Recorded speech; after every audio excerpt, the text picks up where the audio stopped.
Cyber ફ્રોડના કેસોમાં police દ્વારા bank account fridge કરવાની પ્રક્રિયાને લઈને મહત્વના સમાચાર સામે આવ્યા છે।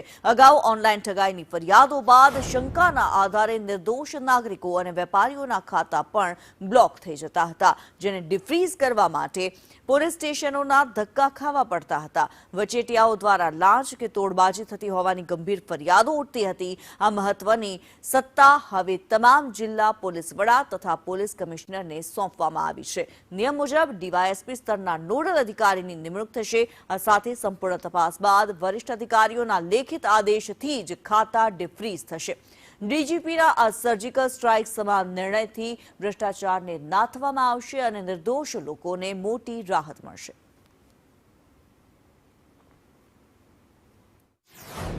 સાયબર ફ્રોડનો જે શિકાર થઈ રહ્યા છે, સાયબર ફ્રોડની જે ઘટનાઓ બને છે અને સાયબર ફ્રોડની અંદર જે ઘટનાઓ બને છે એની તપાસ થાય છે પોલીસ સ્ટેશનની અંદર કે સાયબર પોલીસ સ્ટેશનની અંદર, અને એ જે નાગરિકોના જે ખાતા ફ્રીઝ કરવામાં આવે છે એ આડેધડ ફ્રીઝ કરવામાં આવે છે।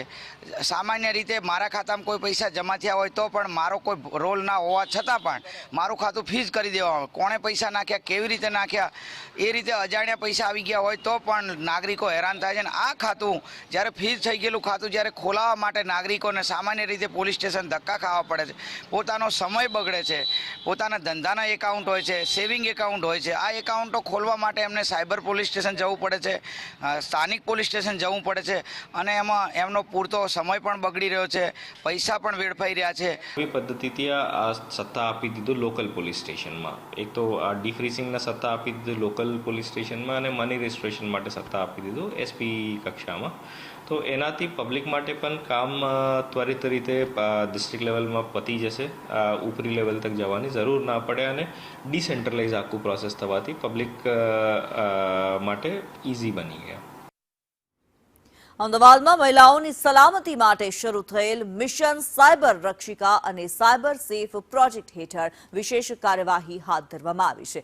મહિલાઓ વિરુદ્ધ સોશિયલ મીડિયામાં હેરાનગતિ કરનાર ગેંગ સામે સાયબર ક્રાઇમે લાલ આંખ કરી છે, જે અંતર્ગત સાયબર સ્ટોકિંગ, બુલિંગ કરતા આરોપી, ન્યૂડ ફોટા અને વિડીયો મોકલનાર આરોપીને પકડી પાડવામાં આવ્યા છે। બહેનો છે એની भी સલામતી રહે। આ ઘણા બધા કેસીસ એવું થાય છે કે જ્યારે સાયબર સ્પેસ પર કામ કરતા હોય છે ત્યારે અમુક થોડા સા જાણકારીના અભાવને લીધે બી જો એના સિક્યુરિટી ફીચર હોય છે એના જો ચૂક થતી હોય છે એના ફાયદો ઉઠાવીને જો ઘણા બધા લોકો જો સાયબર સ્ટોકિંગ કરતા હોય છે, સાયબર બુલિંગ કરતા હોય છે જો અને આના ઉપર જો વાત રાખીને રિવર્સ મેસેજ આપવાના જો ન્યૂડ ફોટો મોકલવાના, ન્યૂડ વિડીયો મોકલવાના, ખોટી આઈડેન્ટિટી ક્રિએટ કરી લેવાના જો આ તમામ પ્રકારના ક્રાઇમ બનતા રહે છે।